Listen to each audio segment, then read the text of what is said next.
श्रीगणेशाय नमः। अथ ऋणहर्ता गणपति स्तोत्र। ध्यानम्।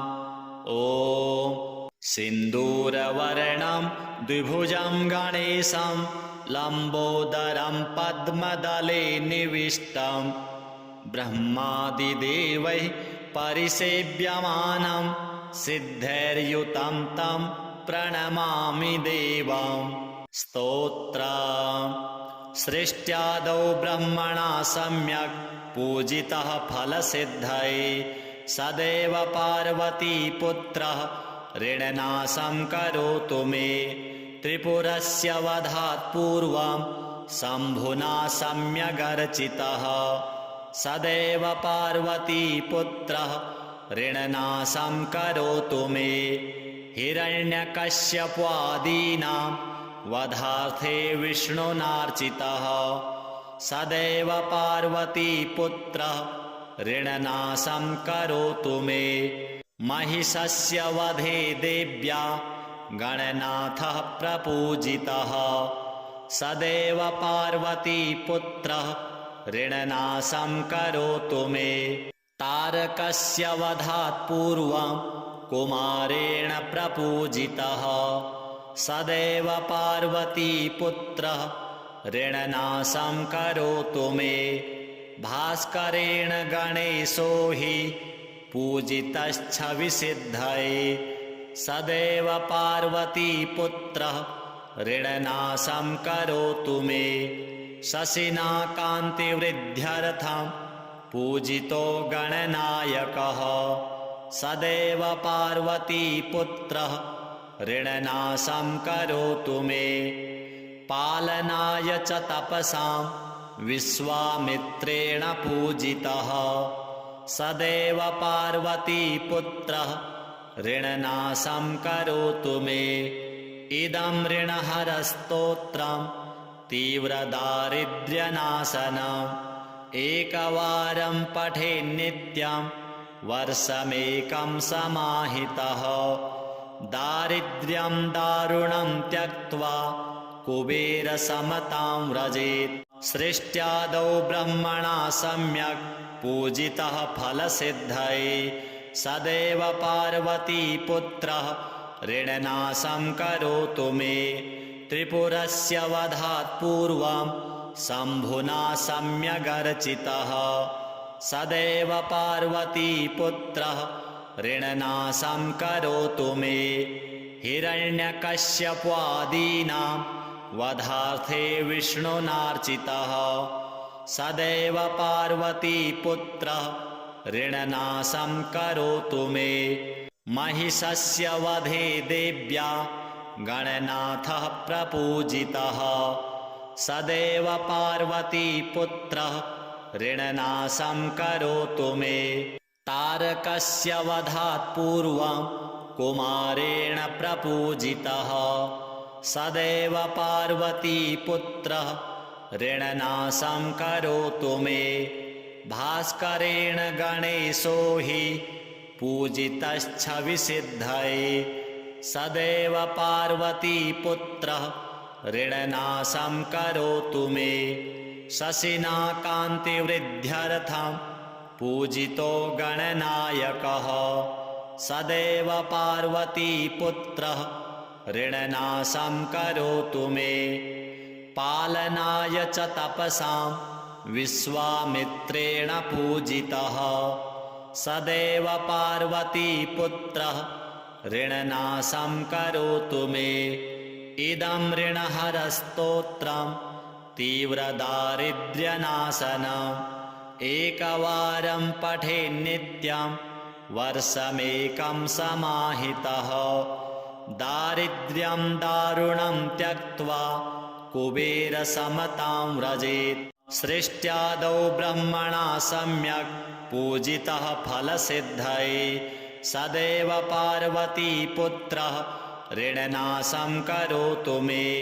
त्रिपुरस्य वधात् पूर्वं शम्भुना सम्यगर्चितः सदैव पार्वतीपुत्रः ऋणनाशं करोतु मे। हिरण्यकश्यपादीनां वधार्थे विष्णुनार्चितः सदैव पार्वतीपुत्रः ऋणनाशं करोतु मे। महिषस्य वधे देव्या गणनाथः प्रपूजितः सदैव पार्वतीपुत्रः ऋणनाशं करोतु मे। तारकस्य वधात् पूर्वं कुमारेण प्रपूजितः सदैव पार्वतीपुत्रः ऋणनाशं करोतु मे। भास्करेण गणेशो हि पूजितश्छविसिद्धये सदैव पार्वतीपुत्रः ऋणनाशं करोतु मे। शशिना कान्तिवृद्ध्यर्थं पूजितो गणनायकः सदैव पार्वतीपुत्रः ऋणनाशं करोतु मे। पालनाय च तपसां विश्वामित्रेण पूजितः सदैव पार्वतीपुत्रः ऋणनाशं करोतु मे। इदं ऋणहरस्तोत्रं तीव्रदारिद्र्यनाशनम् एकवारं पठेन्नित्यं वर्षमेकं समाहितः। दारिद्र्यं दारुणं त्यक्त्वा कुबेरसमतां व्रजेत्। सृष्ट्यादौ ब्रह्मणा सम्यक् पूजितः फलसिद्धये सदैव पार्वतीपुत्रः ऋणनाशं करोतु मे। त्रिपुरस्य वधात् पूर्वं शम्भुना सम्यगर्चितः सदैव पार्वतीपुत्रः ऋणनाशं करोतु मे। हिरण्यकश्यपादीनां वधार्थे विष्णुनार्चितः सदैव पार्वतीपुत्रः ऋणनाशं करोतु मे।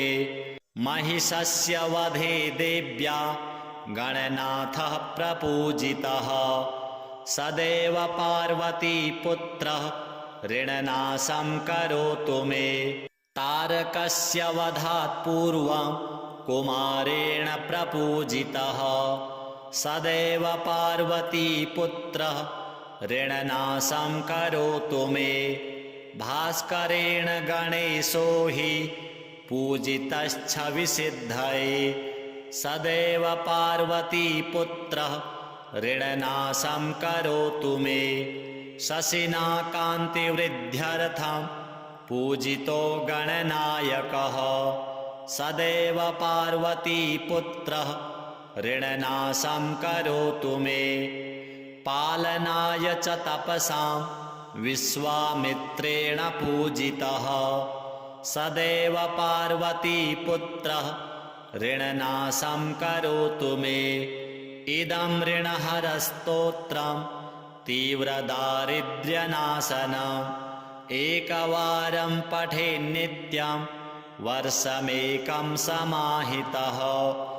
दारिद्र्यं दारुणं त्यक्त्वा कुबेरसमतां व्रजेत्। सृष्ट्यादौ ब्रह्मणा सम्यक् पूजितः फलसिद्धये सदैव पार्वतीपुत्रः ऋणनाशं करोतु मे। त्रिपुरस्य वधात् पूर्वं शम्भुना सम्यगर्चितः सदैव पार्वतीपुत्रः ऋणनाशं करोतु मे।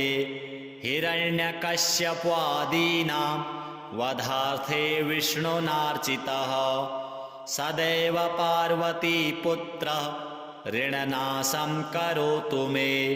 महिषस्य वधे देव्या गणनाथः प्रपूजितः सदैव पार्वतीपुत्रः ऋणनाशं करोतु मे।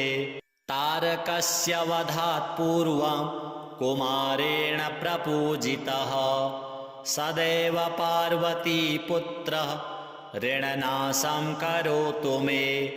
भास्करेण गणेशो हि पूजितश्छविसिद्धये सदैव पार्वतीपुत्रः ऋणनाशं करोतु मे।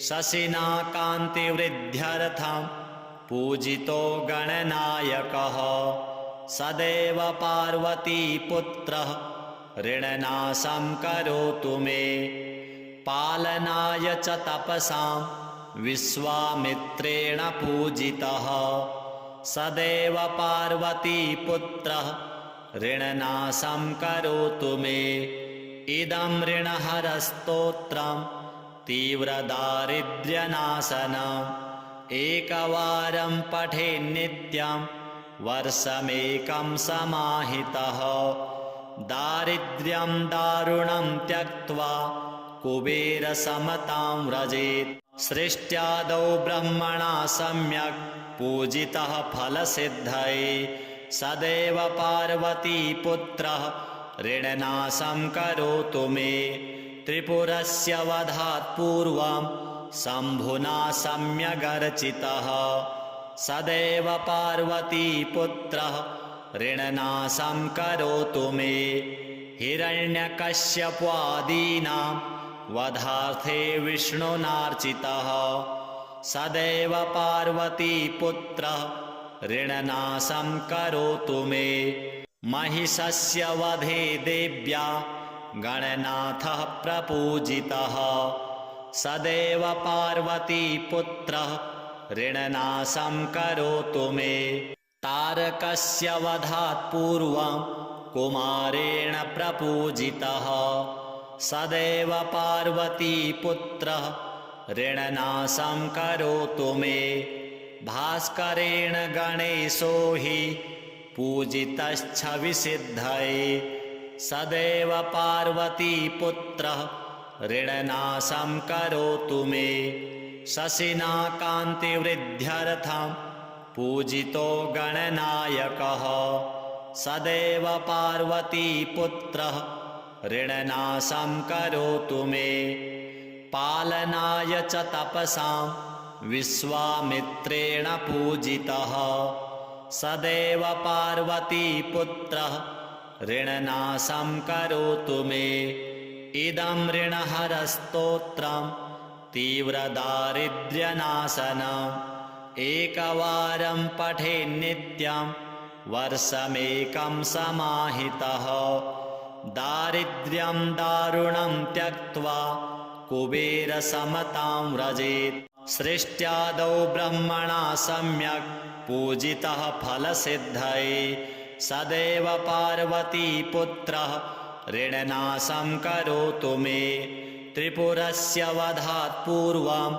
शम्भुना सम्यगर्चितः सदैव पार्वतीपुत्रः ऋणनाशं करोतु मे हिरण्यकश्यपादीनां वधार्थे विष्णुनार्चितः सदैव पार्वतीपुत्रः ऋणनाशं करोतु मे महिषस्य वधे देव्या गणनाथः प्रपूजितः सदैव पार्वतीपुत्रः ऋणनाशं करोतु मे तारकस्य वधात् पूर्वं कुमारेण प्रपूजितः सदैव पार्वतीपुत्रः ऋणनाशं करोतु मे भास्करेण गणेशो हि पूजितश्छविसिद्धये सदैव पार्वतीपुत्रः ऋणनाशं करोतु मे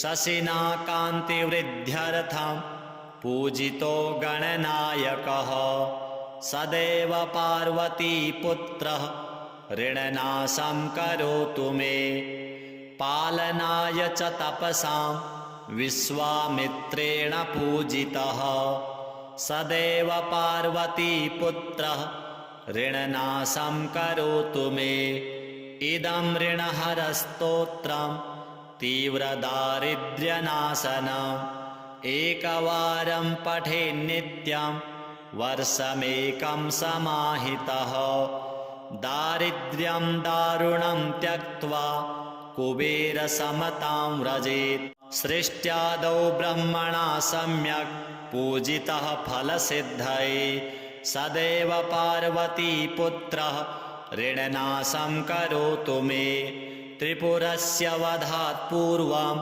शम्भुना सम्यगर्चितः सदैव पार्वतीपुत्रः ऋणनाशं करोतु मे हिरण्यकश्यपादीनां वधार्थे विष्णुनार्चितः सदैव पार्वतीपुत्रः ऋणनाशं करोतु मे महिषस्य वधे देव्या गणनाथः प्रपूजितः सदैव पार्वतीपुत्रः ऋणनाशं करोतु मे तारकस्य वधात् पूर्वं कुमारेण प्रपूजितः सदैव पार्वतीपुत्रः ऋणनाशं करोतु मे भास्करेण गणेशो हि पूजितश्छविसिद्धये सदैव पार्वतीपुत्रः ऋणनाशं करोतु मे शशिना कान्तिवृद्ध्यर्थं पूजितो गणनायकः सदैव पार्वतीपुत्रः ऋणनाशं करोतु मे पालनाय च तपसां विश्वामित्रेण पूजितः सदैव पार्वतीपुत्रः ऋणनाशं करोतु मे इदं ऋणहरस्तोत्रं तीव्रदारिद्र्यनाशनम् एकवारं पठेन्नित्यं वर्षमेकं समाहितः दारिद्र्यं दारुणं त्यक्त्वा कुबेरसमतां व्रजेत् सृष्ट्यादौ ब्रह्मणा सम्यक् पूजितः फलसिद्धये सदैव पार्वतीपुत्रः ऋणनाशं करोतु मे त्रिपुरस्य वधात् पूर्वं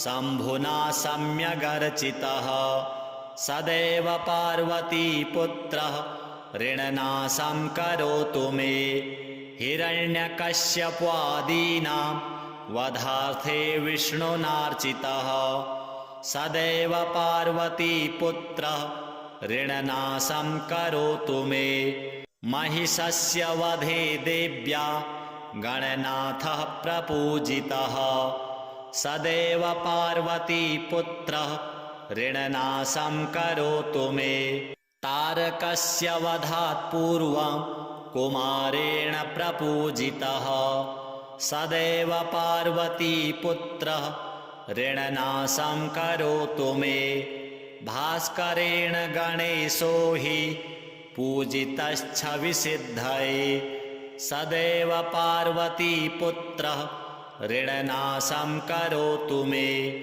शशिना कान्तिवृद्ध्यर्थं पूजितो गणनायकः सदैव पार्वतीपुत्रः ऋणनाशं करोतु मे पालनाय च तपसां विश्वामित्रेण पूजितः सदैव पार्वतीपुत्रः ऋणनाशं करोतु मे इदं ऋणहरस्तोत्रं तीव्रदारिद्र्यनाशनम् एकवारं पठेन्नित्यं वर्षमेकं समाहितः दारिद्र्यं दारुणं त्यक्त्वा कुबेरसमतां व्रजेत् सृष्ट्यादौ ब्रह्मणा सम्यक् पूजितः फलसिद्धये सदैव पार्वतीपुत्रः ऋणनाशं करोतु मे त्रिपुरस्य वधात् पूर्वं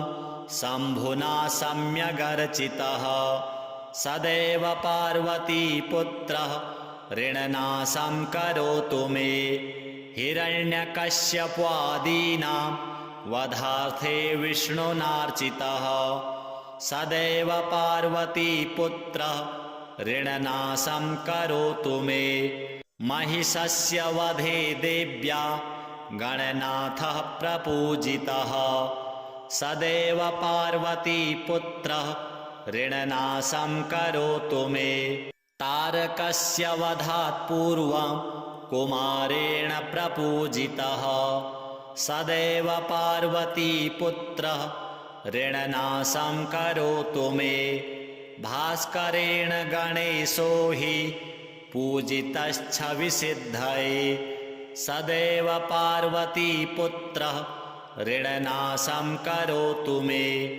शशिना कान्तिवृद्ध्यर्थं पूजितो गणनायकः सदैव पार्वतीपुत्रः ऋणनाशं करोतु मे। पालनाय च तपसां विश्वामित्रेण पूजितः सदैव पार्वतीपुत्रः ऋणनाशं करोतु मे। इदं ऋणहरस्तोत्रं तीव्रदारिद्र्यनाशनम् एकवारं पठेन्नित्यं वर्षमेकं समाहितः। दारिद्र्यं दारुणं त्यक्त्वा कुबेरसमतां व्रजेत्। सृष्ट्यादौ ब्रह्मणा सम्यक् पूजितः फलसिद्धये सदैव पार्वतीपुत्रः ऋणनाशं करोतु मे। त्रिपुरस्य वधात् पूर्वं शम्भुना सम्यगर्चितः सदैव पार्वतीपुत्रः ऋणनाशं करोतु मे। हिरण्यकश्यपादीनां वधार्थे विष्णुनार्चितः सदैव पार्वतीपुत्रः ऋणनाशं करोतु मे। महिषस्य वधे देव्या गणनाथः प्रपूजितः सदैव पार्वतीपुत्रः ऋणनाशं करोतु मे। तारकस्य वधात् पूर्वं कुमारेण प्रपूजितः सदैव पार्वतीपुत्रः ऋणनाशं करोतु मे। भास्करेण गणेशो हि पूजितश्छविसिद्धये सदैव पार्वतीपुत्रः ऋणनाशं करोतु मे। शशिना कान्तिवृद्ध्यर्थं पूजितो गणनायकः सदैव पार्वतीपुत्रः ऋणनाशं करोतु मे। पालनाय च तपसां विश्वामित्रेण पूजितः सदैव पार्वतीपुत्रः ऋणनाशं करोतु मे। इदं ऋणहरस्तोत्रं तीव्रदारिद्र्यनाशनम् एकवारं पठेन्नित्यं वर्षमेकं समाहितः। दारिद्र्यं दारुणं त्यक्त्वा कुबेरसमतां व्रजेत्। सृष्ट्यादौ ब्रह्मणा सम्यक् पूजितः फलसिद्धये सदैव पार्वतीपुत्रः ऋणनाशं करोतु मे। त्रिपुरस्य वधात् पूर्वं शम्भुना सम्यगर्चितः सदैव पार्वतीपुत्रः ऋणनाशं करोतु मे। हिरण्यकश्यपादीनां वधार्थे विष्णुनार्चितः सदैव पार्वतीपुत्रः ऋणनाशं करोतु मे। महिषस्य वधे देव्या गणनाथः प्रपूजितः सदैव पार्वतीपुत्रः ऋणनाशं करोतु मे। तारकस्य वधात् पूर्वं कुमारेण प्रपूजितः सदैव पार्वतीपुत्रः ऋणनाशं करोतु मे। भास्करेण गणेशो हि पूजितश्छविसिद्धये सदैव पार्वतीपुत्रः ऋणनाशं करोतु मे। शशिना कान्तिवृद्ध्यर्थं पूजितो गणनायकः सदैव पार्वतीपुत्रः ऋणनाशं करोतु मे। पालनाय च तपसां विश्वामित्रेण पूजितः सदैव पार्वतीपुत्रः ऋणनाशं करोतु मे। इदं ऋणहरस्तोत्रं तीव्रदारिद्र्यनाशनम् एकवारं पठेन्नित्यं वर्षमेकं समाहितः। दारिद्र्यं दारुणं त्यक्त्वा कुबेरसमतां व्रजेत्। सृष्ट्यादौ ब्रह्मणा सम्यक् पूजितः फलसिद्धये सदैव पार्वतीपुत्रः ऋणनाशं करोतु मे। त्रिपुरस्य वधात् पूर्वं शम्भुना सम्यगर्चितः सदैव पार्वतीपुत्रः ऋणनाशं करोतु मे। हिरण्यकश्यपादीनां वधार्थे विष्णुनार्चितः सदैव पार्वतीपुत्रः ऋणनाशं करोतु मे। महिषस्य वधे देव्या गणनाथः प्रपूजितः सदैव पार्वतीपुत्रः ऋणनाशं करोतु मे। तारकस्य वधात् पूर्वं कुमारेण प्रपूजितः सदैव पार्वतीपुत्रः ऋणनाशं करोतु मे। भास्करेण गणेशो हि पूजितश्छविसिद्धये सदैव पार्वतीपुत्रः ऋणनाशं करोतु मे। शशिना कान्तिवृद्ध्यर्थं पूजितो गणनायकः सदैव पार्वतीपुत्रः ऋणनाशं करोतु मे। पालनाय च तपसां विश्वामित्रेण पूजितः सदैव पार्वतीपुत्रः ऋणनाशं करोतु मे। इदं ऋणहरस्तोत्रं तीव्रदारिद्र्यनाशनम् एकवारं पठेन्नित्यं वर्षमेकं समाहितः। दारिद्र्यं दारुणं त्यक्त्वा कुबेरसमतां व्रजेत्। सृष्ट्यादौ ब्रह्मणा सम्यक् पूजितः फलसिद्धये सदैव पार्वतीपुत्रः ऋणनाशं करोतु मे। त्रिपुरस्य वधात् पूर्वं शम्भुना सम्यगर्चितः सदैव पार्वतीपुत्रः ऋणनाशं करोतु मे। हिरण्यकश्यपादीनां वधार्थे विष्णुनार्चितः सदैव पार्वतीपुत्रः ऋणनाशं करोतु मे। महिषस्य वधे देव्या गणनाथः प्रपूजितः सदैव पार्वतीपुत्रः ऋणनाशं करोतु मे। तारकस्य वधात् पूर्वं कुमारेण प्रपूजितः सदैव पार्वतीपुत्रः ऋणनाशं करोतु मे। भास्करेण गणेशो हि पूजितश्छविसिद्धये सदैव पार्वतीपुत्रः ऋणनाशं करोतु मे। शशिना कान्तिवृद्ध्यर्थं पूजितो गणनायकः सदैव पार्वतीपुत्रः ऋणनाशं करोतु मे। पालनाय च तपसां विश्वामित्रेण पूजितः सदैव पार्वतीपुत्रः ऋणनाशं करोतु मे। इदं ऋणहरस्तोत्रं तीव्रदारिद्र्यनाशनम् एकवारं पठेन्नित्यं वर्षमेकं समाहितः।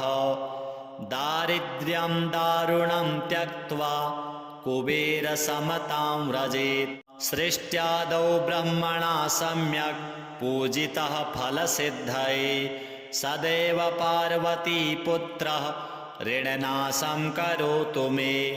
त्रिपुरस्य वधात् पूर्वं शम्भुना सम्यगर्चितः सदैव पार्वतीपुत्रः ऋणनाशं करोतु मे। हिरण्यकश्यपादीनां वधार्थे विष्णुनार्चितः सदैव पार्वतीपुत्रः ऋणनाशं करोतु मे। महिषस्य वधे देव्या गणनाथः प्रपूजितः सदैव पार्वतीपुत्रः ऋणनाशं करोतु मे। तारकस्य वधात् पूर्वं कुमारेण प्रपूजितः सदैव पार्वतीपुत्रः ऋणनाशं करोतु मे।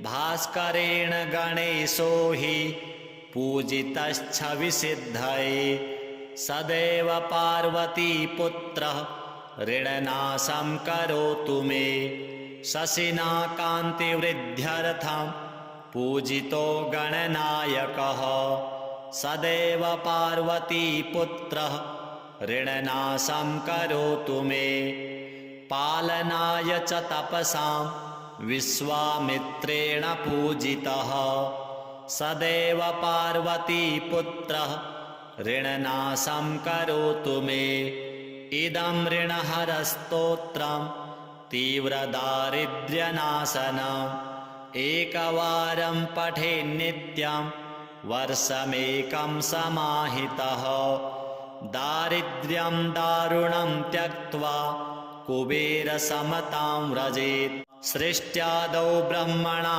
सम्यक् पूजितः फलसिद्धये सदैव पार्वतीपुत्रः ऋणनाशं करोतु मे त्रिपुरस्य वधात् पूर्वं शम्भुना सम्यगर्चितः सदैव पार्वतीपुत्रः ऋणनाशं करोतु मे हिरण्यकश्यपादीनां वधार्थे विष्णुनार्चितः सदैव पार्वतीपुत्रः ऋणनाशं करोतु मे महिषस्य वधे देव्या गणनाथः प्रपूजितः सदैव पार्वतीपुत्रः ऋणनाशं करोतु मे तारकस्य वधात् पूर्वं कुमारेण प्रपूजितः सदैव पार्वतीपुत्रः ऋणनाशं करोतु मे